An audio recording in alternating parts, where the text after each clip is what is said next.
बातमी.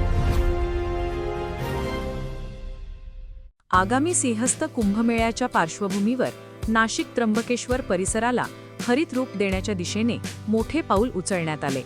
हरित ब्रह्मगिरी आणि उन्नत नाशिक अभियानांतर्गत ब्रह्मगिरी पर्वतावर वृक्षारोपण मोहिमेचा शुभारंभ पालकमंत्री गिरीश महाजन यांच्या हस्ते करण्यात आला. त्र्यंबकेश्वर येथील गंगा गोदावरी द्वार परिसर तसेच मेडघर ग्रामपंचायत हद्दीतील ब्रह्मगिरी पर्वतावर हा कार्यक्रम पार पडला. मिशन ग्रीन मॉन्सूनच्या 9व्या टप्प्यात देशी प्रजातींचा विविध रोपांची लागवड करण्यात आली. सिंहस्थ कुंभमेळ्यासाठी देशभरातून लाखो भाविक नाशिक त्र्यंबकेश्वरमध्ये दाखल होणार आहेत.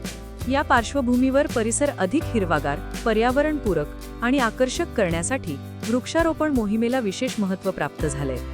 आगामी सिंहस्थ कुंभमेळा हा नाशिकच्या दृष्टीने अत्यंत महत्त्वाचा सोहळा आहे. त्यामुळे पायाभूत सुविधांसोबतच पर्यावरण संवर्धनालाही प्रशासनाकडून प्राधान्य दिले जात आहे. ब्रह्मगिरीवर सुरू झालेली ही वृक्षारोपण मोहीम पुढील काळात अधिक व्यापक करण्यावर भर दिला जाणार आहे.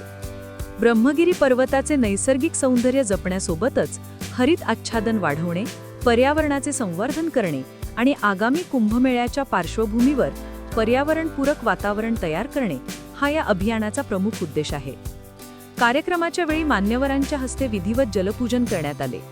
यावेळी आमदार हिरामण खोसकर, प्रसिद्ध जलतज्ञ राजेंद्र सिंह, अभिनेते चिन्मय उदगीरकर, कुंभमेळा प्राधिकरणाचे आयुक्त शेखर सिंह, जिल्हाधिकारी आयुष प्रसाद, उपवनसंरक्षक सिद्धेश सावर्डेकर यांच्यासह अधिकारी, सामाजिक संस्थांचे पदाधिकारी, विद्यार्थी आणि मेडघर ग्रामस्थ मोठ्या संख्येने उपस्थित होते.